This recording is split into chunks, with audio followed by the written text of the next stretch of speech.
যে নওদার এমএলএ যে ভাষায় কথা বলে, এটা আপনাদের পাপের ফল। বলছে 4700 জেল, তাই নাকি? আপনাকে কেমন সবক শিখাতে হয় এই সরকারের মুখ্যমন্ত্রী শেখাবে।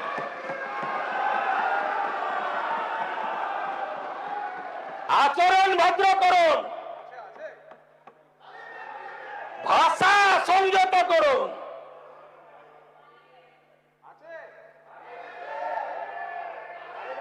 ধুলিয়ান শামসারগঞ্জের এমএলএ আছেন, 10টা গ্রাম, জাফরাবাদ, দত্তাবাদ। আরে নুন রাখার বাটি রাখেননি, এরা কারা? কোত্থেকে এসেছিল?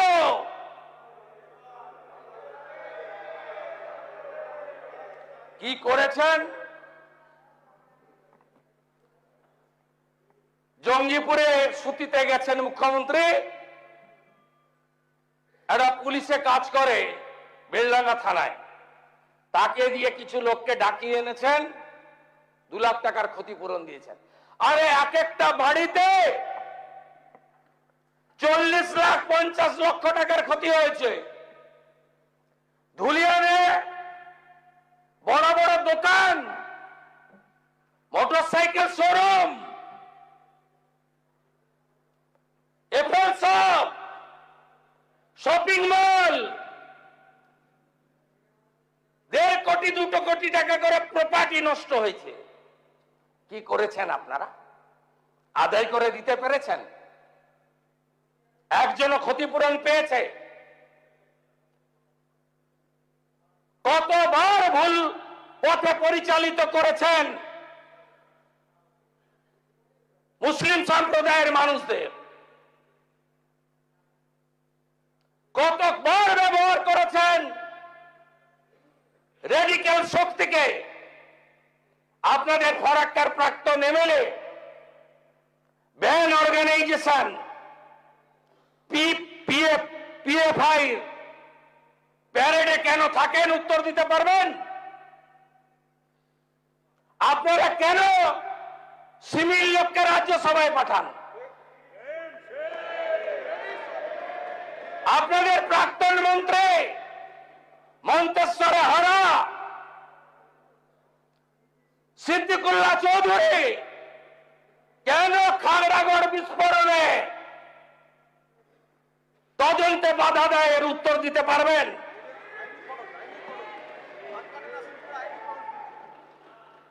আমরা এই আইন এনেছি, কোথায় কোথায় ফাঁক ছিল, অপপ্রয়োগ করব না, নিশ্চিন্ত থাকুন।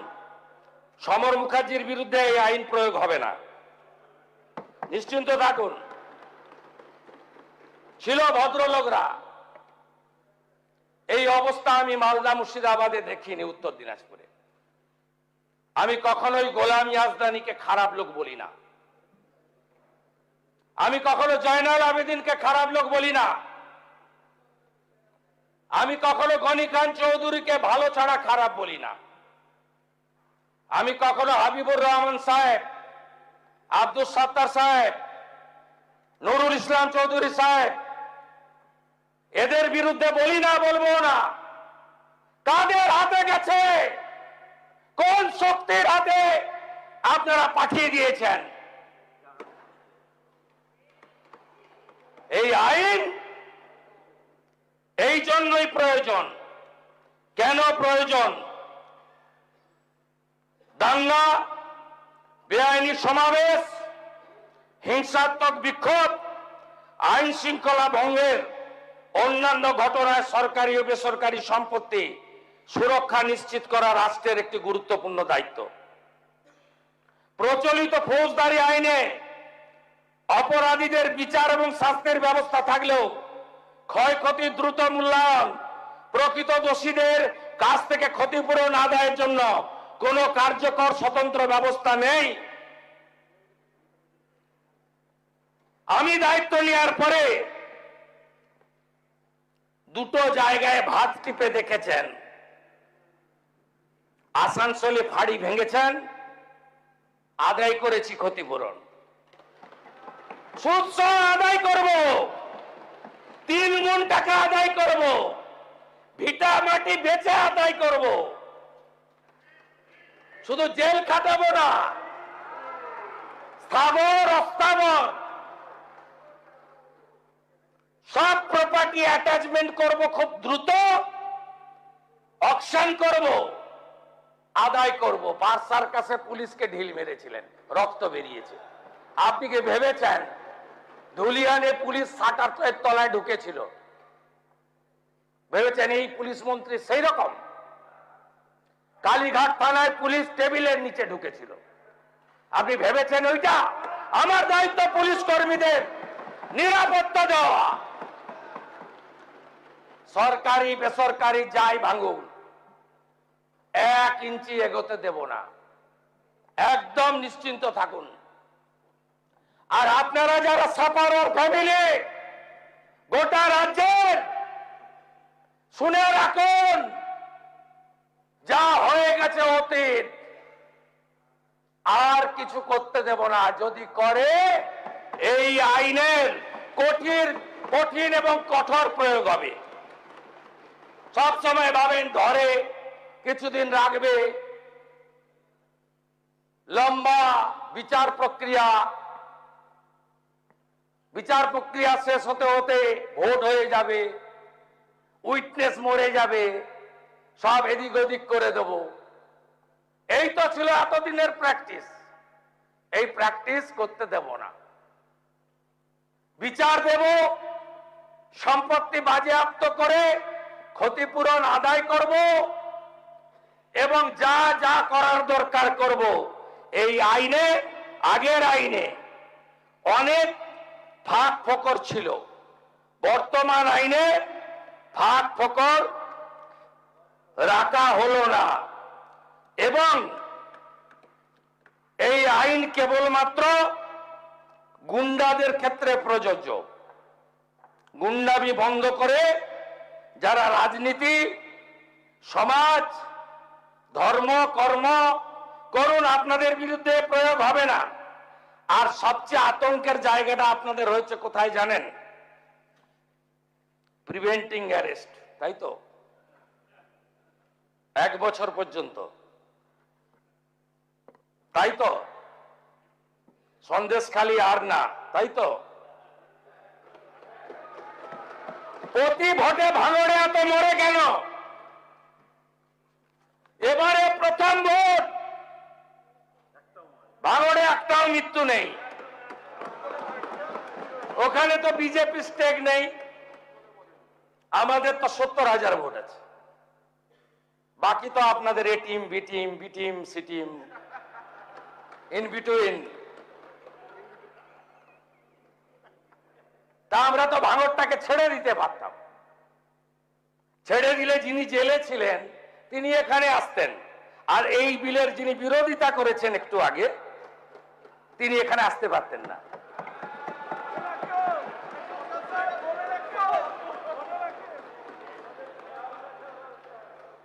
আইনের শাসন প্রতিষ্ঠা এবং যখনই আমরা মনে করি সম্প্রদায়ের মধ্যে বিরোধ তৈরি করা হতে পারে, যেমন নওদার এমএলএ করছে, ওর নির্দিষ্ট এজেন্ডা আছে। বিধানসভা ভোটের আগে করেছেন ধর্মীয় স্থান নিয়ে, এজেন্ডা ছিল 135টা এমএলএ জেতাবেন, মুখ্যমন্ত্রী তৃণমূলের হবে আর উনি উপমুখ্যমন্ত্রী হবেন। অন্য কোথাও খায়নি, নওদা রেজিনগরে খাইয়ে দিয়েছেন। এখনো যেটা শুরু করেছেন, উপনির্বাচনে ছেলেকে 72% মুসলিম অধ্যুষিত রেজিনগর থেকে জেতানোর জন্য করেছেন। এগুলো মনের কথা নয়, আমি জানি। যেভাবে আগের সরকার মুখ্যমন্ত্রীর নেতৃত্বে মুসলিমদের আধুনিক শিক্ষা দেয়নি, পরিযায়ী শ্রমিকদের বড় অংশ মুসলিম, অভাব সব দরিদ্র সবচেয়ে মুসলিমরা। উন্নয়ন দেননি, কর্মসংস্থান দেননি, কিন্তু প্রয়োজন মতো রাস্তায় নামিয়েছেন। আপনি বলুন তো বুকে হাত দিয়ে, সিএ আর এনআরসি এক কেন রাস্তায় নামিয়ে দিয়েছিলেন? ফল কি, রেজাল্ট কি? হ্যাঁ, 21টা পার করে নিয়েছেন, 21-এর ভোট পার করে নিয়েছেন এনআরসি এনআরসি এনআরসি করে। তো ওটা সিএ ছিল, ওটা নাগরিকত্ব দেওয়ার আইন ছিল, কেড়ে নেওয়ার আইন ছিল না। ওয়াকফ অ্যামেন্ডমেন্ট বিল, রানী রাসমণি রোডে মিছিল, একজন তো এমপি একজন বললেন যেখানেই প্রার্থনা হবে সেখানেই অধিকার জন্মাবে। ও এখন কোন তৃণমূলে আমি জানি না, অরিজিনাল না ভাঙা, কালীঘাট না অন্য কিছু আমি জানি না। আর আগের মুখ্যমন্ত্রী তো বলেইছিলেন আমি বেঁচে থাকতে থাকতে আমি কার্যকর করব না। আর উনি সংখ্যালঘু বিভাগের সচিবকে দিয়ে বলেছিলেন তাড়াতাড়ি আর মাত্র 7 দিন আছে, উম্মিত পোর্টালে নথিভুক্ত করো, নইলে তোমাদের সব ওয়াকফ সম্পত্তি ব্যাহত হলো। আপনি বলুন সিএ আপনার ওয়াকফ অ্যামেন্ডমেন্ট বিলে যে আগুনগুলো লাগিয়েছিলেন পুরো মাইনরিটি বেল্টে, এর লাভ আপনি বলুন, আপনি বলুন এর লাভ কি? আপনি আপনার আমাদের সরকার আসার সময় নয়, তার আগেই উম্মিত পোর্টাল চালু করা, ওয়াকফ প্রপার্টিকে ডিজিটালি নথিভুক্তকরণ করা, পেপার জোগাড় করতে বলা, আন্দোলন যদি করতে হয় দিল্লি গিয়ে করো। আর আমিও বলবো এই আইন যদি না মানতে চান তাহলে ইন্ডি জোটের কোন রাজ্যে গিয়ে বিরোধিতা করুন, আমাদের এখানে বিরোধিতা করবেন না।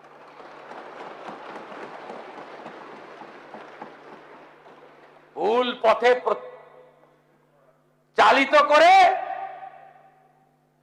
আজকে এই লোকগুলোর পরিবার ঠাকুর বানাতো। প্রথম গেলেন হরগোবিন্দ দাসের ফ্যামিলিতে কমরেড মোহাম্মদ সেলিম, তার সঙ্গে মীনাক্ষী বোন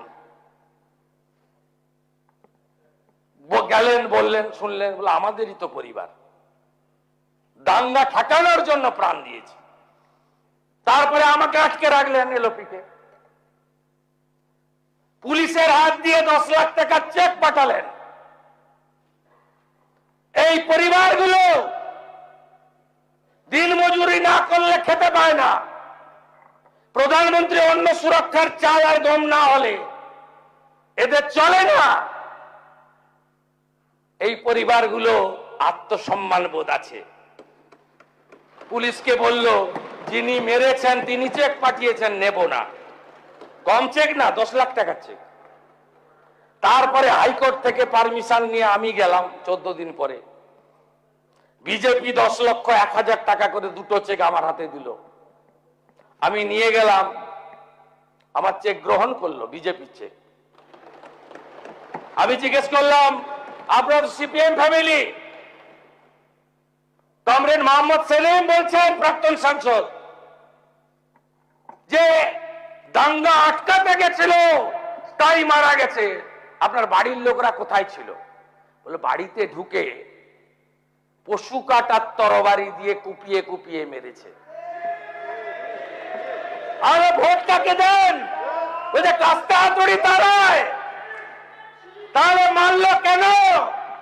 বললো আমরা হিন্দু তাই মেরে দিয়েছি।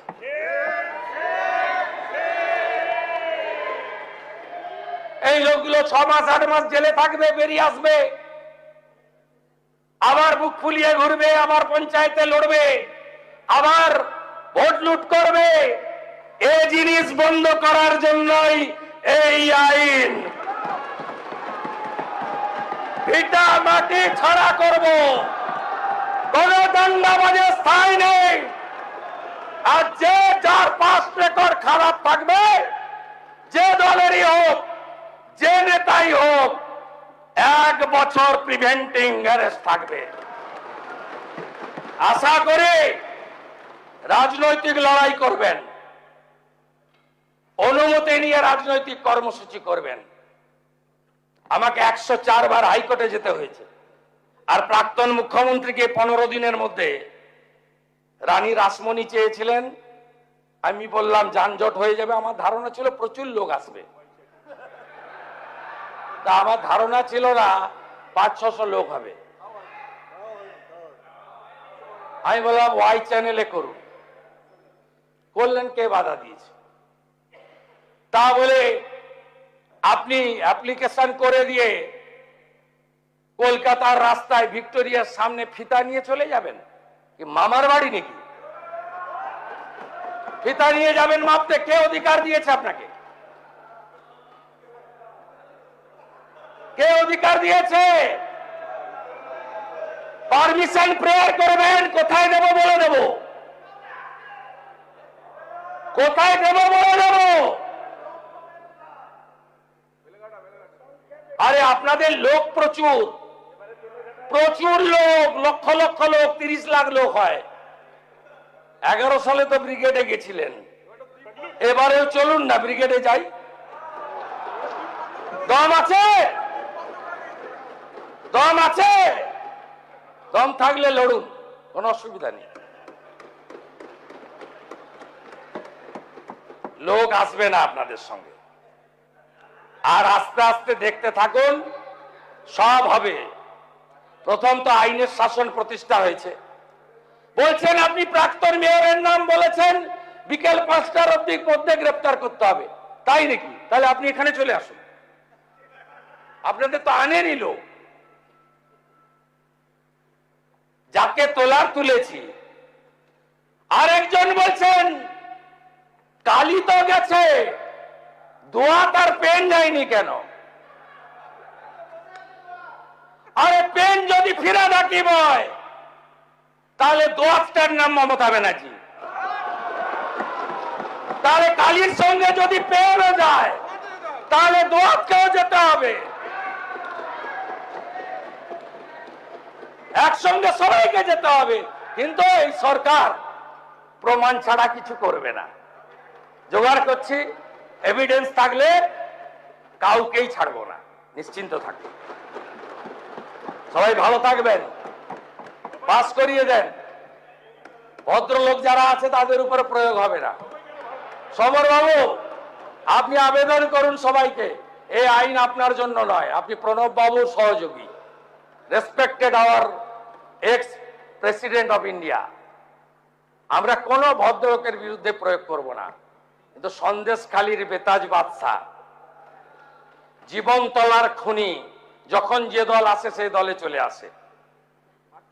এনআইএ তোলার আগে আমাকে 4 বার মেসেজ করেছে, ক্ষমা কি করবেন না? আমি ক্ষমা করার কেউ নই। পুষ্পা বলেছিল ঝুঁকে গানে। অতএব এই একই পরিণতি ওই নয়দার এমএলএটার হবে যদি ভাষা সংযত না করে। ওর একই পরিণতি হবে। ও মমতা ব্যানার্জিকে ডিল করেছে, আমাকে ডিল করেনি। আমাকে ডিল করতে হবে ওকে। এমন রাফুল অ্যাকশন নেব, বুঝতে পারবে আইনের শাসন কাকে বলে। সবাই মিলে পাস করুন গুন্ডা মুক্ত বাংলা।